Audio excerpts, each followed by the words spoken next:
Assalamualaikum, salam sejahtera. Hari ini kami membentangkan eProgate, sebuah sistem pengurusan kertas kerja digital untuk kegunaan Politeknik Metro Johor Bahru. Sistem ini dibangunkan bagi menawarkan penyelesaian pengurusan dokumen yang lebih teratur dan efisien. Kumpulan kami terdiri daripada 4 orang ahli, iaitu saya, Rifdi Syazwan, Muhammad Ashraf, Ketua Kumpulan kami, Muhammad Firdaus dan Nur Azlina.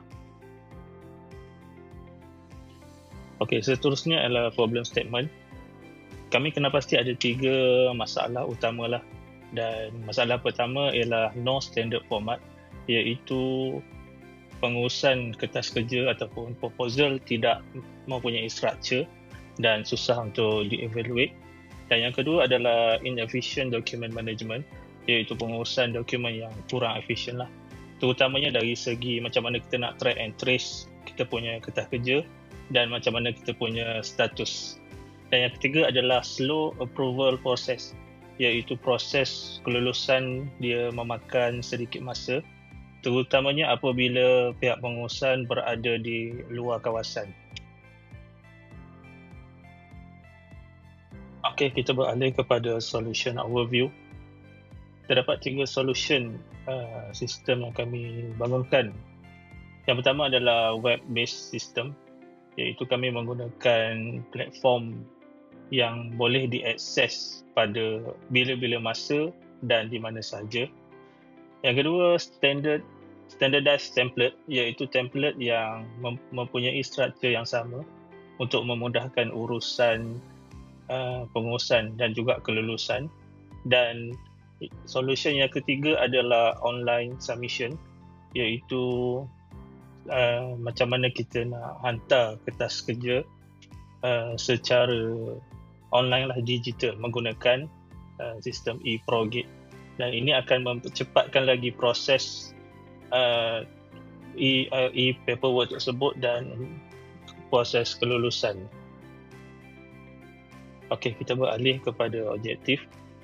Yang pertama adalah structured digital platform. Kami memberikan platform yang standardized untuk penyediaan kertas kerja, dan juga we provide a clear workflow, iaitu workflow ataupun laluan yang jelaslah menggunakan sistem eProgate. Yang kedua adalah centralized management, iaitu easy access and retrieval. So akses yang sangat mudah dengan menggunakan sistem ini, dan juga pengurusan dokumen yang lebih tersusun. Dan yang ketiga adalah improve efficiency, dan dia berkaitan dengan faster approval process, dan juga kita mengurangkan manual punya proses dan juga mengurangkan penggunaan kertas. Jadi kita beralih kepada system development and workflow. Kalau kita boleh tengok dekat sini, kita ada yang pertama adalah system development. Dia menggunakan hybrid web application menggunakan HTML5, iaitu sebuah platform yang membenarkan beberapa device untuk digunakan, iaitu biasanya menggunakan web dan juga smartphone. Dan yang kedua, kita tengok kepada multi-platform access, melibatkan desktop, tablet, smartphone, dan dia support beberapa major browser. Dan seterusnya adalah flexible and accessible, boleh diakses pada bila-bila masa dan di mana sahaja.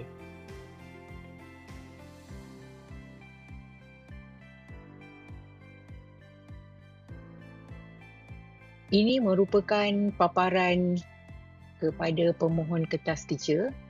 So daripada dashboard ini, kita boleh lihat semua sekali senarai kertas kerja yang dihasilkan. So dalam ni ada 5 kertas kerja yang telah dihasilkan dan 3 draft. Selain daripada situ, kita boleh nampak bilangan yang menunggu tindakan KJ, dan yang akhir sekali kita boleh lihat berapakah bilangan yang telah diluluskan.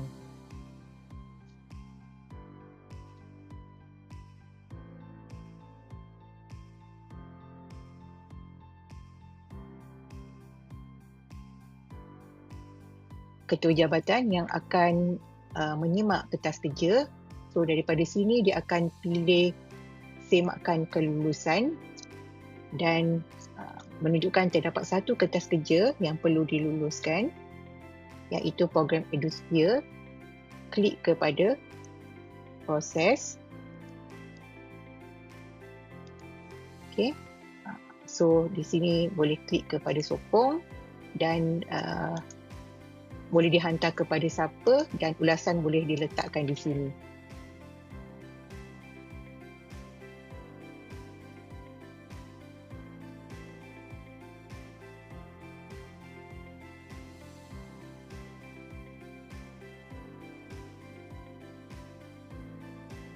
Okay, ini menunjukkan bahawa kertas kerja telah dihantar kepada Timbalan Pengarah.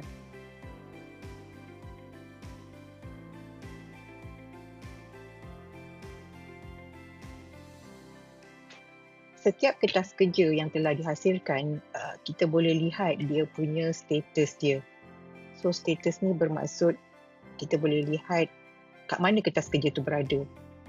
So bila kita klik kertas kerja contohnya yang dah diluluskan ni, so kita nampak ini adalah proses-proses yang telah selesai. Jadi sebenarnya ini memudahkan kita lihat sampai mana sebenarnya kertas kerja kita.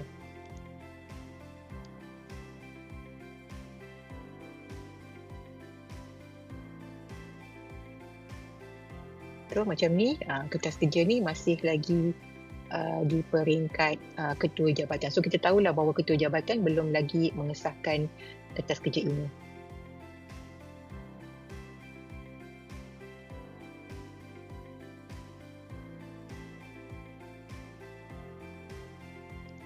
Okey, manakala ini pula adalah paparan untuk pengarah, di sini dia akan boleh melihat rekod kelulusan yang telah kertas kerja yang telah diluluskan, dan juga untuk proses semakkan kelulusan boleh dibuat di sinilah. Proses ni sama macam ketua jabatan yang tadi tu. So di sini dia boleh lulus ataupun tolak kertas kerja tersebut.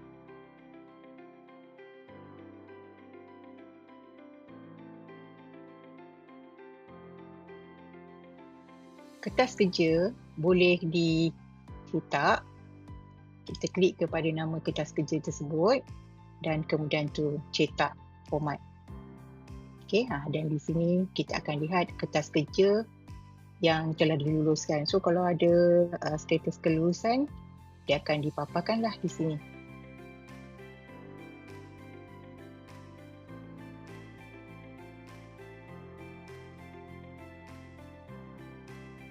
Okey, untuk finding, ini adalah dua kumpulan utama yang diberi kajian awal, iaitu pensyarah dan pihak pengurusan. Dan kita boleh tengok skor dekat sini agak baik, 4 ke atas. Dan 3 elemen yang dikaji dekat sini adalah usability, efficiency dan juga tracking. So ketiga-tiga elemen ni memberikan ataupun menunjukkan data yang sangat baik, dan tracking menunjukkan data yang sangat tinggi di antara ketiga-tiganya, dan di antara dua kumpulan tersebut menunjukkan markah skor 4.6 dan 4.8, dan ini menunjukkan para pensyarah dan juga pihak pengurusan bersetuju dan juga berminatlah untuk menggunakan sistem ini di masa akan datang. Untuk kesimpulan, inovasi ini memberi kesan yang sangat baik kepada kedua-dua belah pihak, iaitu para pensyarah dan juga pihak pengurusan. Jadi diharap inovasi ini akan memberi kesan yang baik di masa akan datang apabila ia dilaksanakan dan digunakan di institusi. Terima kasih.